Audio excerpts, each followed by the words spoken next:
Corona virus के संक्रमण के कारण हुए लॉकडाउन ने लगभग हर परिवार का बजट हिलाकर रख दिया है।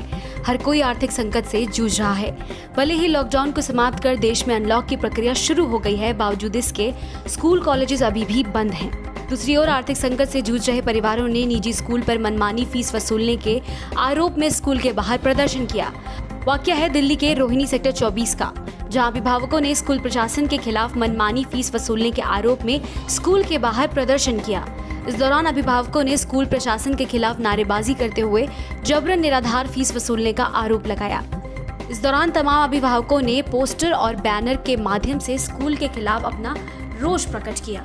आप देखिए हमारे मोबाइल पे हम लोगों को जो चार्जेस दिए, हम लोग को जो लिस्ट दी गई है उसमें चार्जेस क्या लगा रखे हैं इन्होंने, हर चीज़ के डबल कर रखे हैं। 1250 की जगह ये देखिए एनुअल चार्जेस 1250 की जगह इन्होंने 1875 दे रखे हैं। डेवलपमेंट फीस इन्होंने लगा रखी है। ये देखिए ज़्यादा smart class fees, activity fees, ये तो भाई हम हमारे घर में करा रहे हैं। ये कौन से IT फीस, इतने सारे फीसेस लेटर भी साइन करके दिया है कि हम पूरे चार्जेस लेंगे और ये बोल कुछ रहे हैं और भेज कुछ रहे हैं और फिर हम लोगों से ट्यूशन फीस नहीं ले रहे हैं। क्या कह रहे हैं कि हमें सारा दोगे तो ही हम आपसे आप फीस लेंगे। हमारा बच्चा सफ़र कर रहा है, स्कूल हम पे प्रेशर बना रहा है कि आप फीस दो, ट्यूशन फीस दो, एनुअल चार्जेस दो, डेवलपमेंट चार्जेस दो, smart classes, activity classes, IT charges, newspaper charges, 400 रुपये लगा के न्यूज़पेपर के भी पैसे हमसे मांगे जा रहे हैं, जो कि बिल्कुल ही गलत है। हम कहाँ से लाएंगे इतना पैसा? इसलिए हम सारे पेरेंट्स यहाँ इकट्ठे हुए हैं। हम ये गुजारिश करते हैं कि स्कूल मैनेजमेंट हमारी बात सुने, दिल्ली सरकार हमारी बात सुने, हमारी आवाज़ आपके कानों तक पहुँचनी चाहिए। हम लोग घर पे रहे, हमारे काम सब क्लोज हो गए। जहाँ पे एडवांसेस गए हुए हैं वो एडवांसेस रिवर्स नहीं आ रहे, जहाँ पे क्रेडिट दे रखा है वो लोग पेमेंट करके तैयार नहीं हैं। सब लोग इस समय एक इकोनॉमी में बहुत बुरी तरह से हिट हैं। ये अरविंद केजरीवाल जी को, चीफ मिनिस्टर दिल्ली सरकार को और माननीय प्रधानमंत्री नरेंद्र मोदी जी से एक सविनय निवेदन है पेरेंट्स का कि आप लोग अभी किसी भी तरीके से एक सपोर्ट करवाएं और पेरेंट्स को रिलीफ दिलवाएं इमीडिएट। स्कूल परिसर के बाहर अभिभावकों के प्रदर्शन पर स्कूल प्रशासन ने भी अपनी प्रतिक्रिया दी है। स्कूल की प्रधानाचार्य ने अभिभावकों के सभी आरोपों को निराधार बताया है। ये भी आरोप लगा रहे हैं कि कुछ ऐसी फीस है जो नहीं वसूलनी चाहिए, वो भी वसूला जा रहा है। ई-पेपर के एग्जाम फीस ले रहे हैं सर? बिल्कुल नहीं ले रहे। आप इनको बोलिए रिकॉर्ड दिखाएं आपको ई-पेपर्स की कौन सी फीस ली है। ई-पेपर्स की कौन फीस? 400 रुपये महीना चार्ज कर रहे हैं। नहीं सर, बिल्कुल ये 100% गलत आरोप है। 100% गलत आरोप है। जुलाई, अगस्त, अप्रैल, मई, जून, जुलाई हमने इनसे सिर्फ ट्यूशन फीस चार्ज करी है। उसके अलावा अगस्त में हमने, क्योंकि देखिए डिपार्टमेंट ऑफ एजुकेशन का 18 अप्रैल का एक ऑर्डर है जिसमें उन्होंने कहा है कि जब लॉकडाउन खुल जाता है तो स्कूल बाकी चार्जेस कौन से, एनुअल चार्जेस, डेवलपमेंट फीस, तो ये सारी चार्जेस जो हैं प्रो रेटा बेसिस पे स्कूल्स पेरेंट्स से कलेक्ट कर सकते हैं। तो इस मंथ में, अगस्त के मंथ में हमने एक फीस स्लिप इनको भेजी है कि ये प्रो रेटा बेसिस पे ये भी आप मंथली पे करिए। उसमें भी हम इकट्ठा नहीं मांग रहे एनुअल चार्जेस आपसे। अब उसमें यह है कि हम नहीं पे करेंगे। अच्छा, मान लीजिए नहीं पे करेंगे, लेकिन आप इतना जो शोर मचा रहे हैं, आप इतना बता दीजिए कि क्या आपने ट्यूशन फी पे की हुई है? ट्यूशन फी भी नहीं पे करी। बहरहाल इसमें कोई दो राय नहीं है कि कोरोना काल के दौरान हर किसी का आर्थिक बजट बिगड़ गया है। ऐसे में बच्चों की पढ़ाई और फीस को लेकर अभिभावकों में चिंता और परेशानी होना लाजमी है।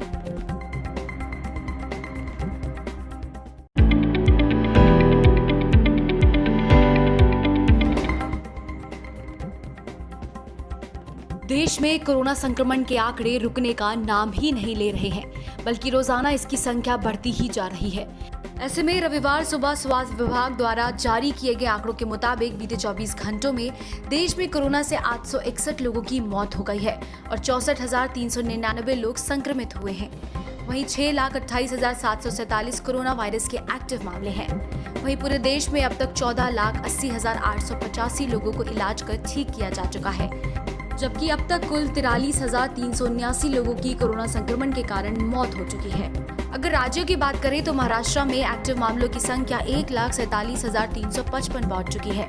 वहीं अब तक इससे 17,367 लोगों की मौत की पुष्टि हो चुकी है। वहीं दिल्ली में संक्रमितों की संख्या 10,667 है। साथ ही मरने वालों की संख्या 4,098 है।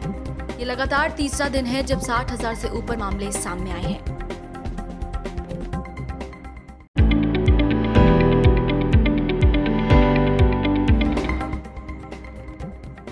केरल के लिए शुक्रवार का दिन किसी ब्लैक फ्राइडे से कम नहीं रहा।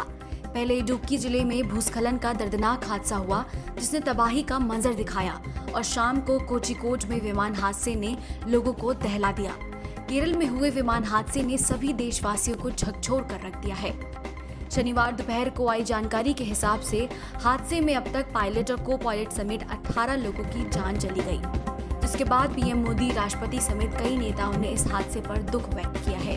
वहीं भीषण हादसे के बाद एयर इंडिया एक्सप्रेस के सभी शीर्ष अधिकारी पहले ही यहां पहुंच चुके हैं। वहीं केंद्रीय नागरिक उड्डयन मंत्री हरदीप सिंह पुरी दोपहर तक यहां पहुंचे। इसके अलावा केरल के राज्यपाल आरिफ मोहम्मद खान, मुख्यमंत्री पिनरई विजयन और कई बड़े अधिकारी कोझिकोड पहुंचे। दरअसल शुक्रवार को केरल के कोझिकोड में वंदे भारत मिशन के तहत दुबई से 190 लोगों को ला रहा एयर इंडिया एक्सप्रेस का विमान कोझिकोड के कारीपुर एयरपोर्ट पर लैंडिंग के वक्त फिसल गया और फिसलने के बाद विमान एयरपोर्ट से सची घाटी में करीब 35 फीट गहरी खाई में गिरकर 2 हिस्सों में टूट गया। इस घटना में विमान के पायलट समेत 18 लोगों की मौत हुई है, जबकि कई यात्री घायल हुए हैं। बहरहाल सभी यात्रियों का रेस्क्यू ऑपरेशन कर निकाल लिया गया है। बता दें कि कोझिकोड एयरपोर्ट की तरह देश के कुछ और हवाई अड्डों का भी ऐसा खतरनाक डिजाइन है जिसे टेबल टॉप रनवे कहा जाता है। इसका मतलब ये है कि रनवे थोड़ी ऊंचाई पर है और दोनों तरफ की जमीन गहरी है। रनवे जरूरत के लिहाज से छोटा भी है और खत्म होते ही करीब 30 फुट गहरी घाटी भी है। इसके अलावा रनवे के दोनों ओर की पट्टियां भी सक्रिय हैं, जिसके चलते और रनवे के मुकाबले इस रनवे पर खतरा ज्यादा बना रहता है।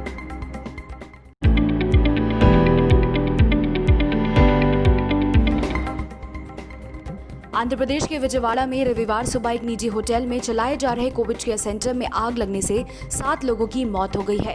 मृतकों की संख्या रविवार सुबह 10 बजे तक आई खबर के अनुसार है। मृतकों में 2 महिलाएं भी शामिल हैं। वहीं सेंटर के 2 कर्मचारियों की हालत गंभीर है। ये लोग इमारत से निकलने के लिए पहली मंजिल से कूद गए थे। हादसे के समय होटल स्वर्णा पैलेस में 30 कोरोना रोगियों समेत 50 लोगों के होने की सूचना मिली थी। I express my deepest condolences to the families of the deceased in the fire accident at Swarna Palace Hotel in Vijayawada. Chief Minister Jagan Mohan Reddy has already announced 50 lakhs ex gratia to the families of deceased. The hotel was taken on lease and run by Ramesh Hospitals, a private hospital where COVID patients are being treated. It came to our notice that 40 patients and 10 medical staff are at hotel at the time of accident. Officials were directed to take immediate rescue measures, and we received the information that electrical short circuit could be the possible cause of accident. दमकल कर्मियों ने मौके पर पहुंचकर आग पर काबू पाया। साथ ही सेंटर में भर्ती अन्य रोगियों को पास के अस्पतालों में शिफ्ट किया गया। अब तक की जांच में पता चला है कि इमारत के ग्राउंड फ्लोर में शॉर्ट सर्किट के कारण लगी आग पहली मंजिल तक पहुंच गई। ये आग लगने का कारण हो सकता है। आंध्र प्रदेश के मुख्यमंत्री वाईएस जगन मोहन रेड्डी ने इस घटना पर दुख जताया है और जांच के आदेश दिए हैं।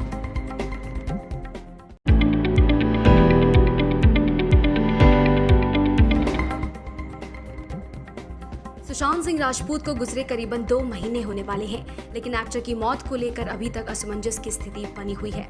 इसी बीच हरियाणा के मुख्यमंत्री मनोहर लाल खट्टर ने शनिवार को फरीदाबाद दौरे के दौरान एक्टर सुशांत सिंह के पिता केके सिंह से मुलाकात की।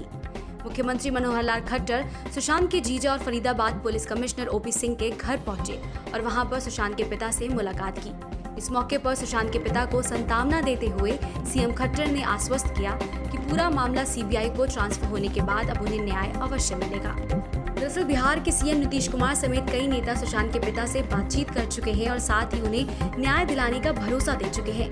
कई नेताओं और लोगों की ओर से सीबीआई जांच की मांग के बाद बिहार के सीएम ने केंद्र सरकार से आग्रह किया था कि सुशांत मामले की जांच सीबीआई को सौंपा जाए, जिसके बाद केंद्र सरकार ने भी सीबीआई जांच को हरी झंडी दे दी। बहरहाल सुशांत सिंह राजपूत मौत मामले की जांच सीबीआई ने शुरू कर दी है और ईडी इस मामले में अभिनेत्री रिया चक्रवर्ती से लगातार पूछताछ कर रही है।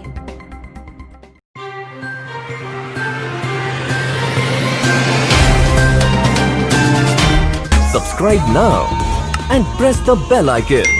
Never miss an update.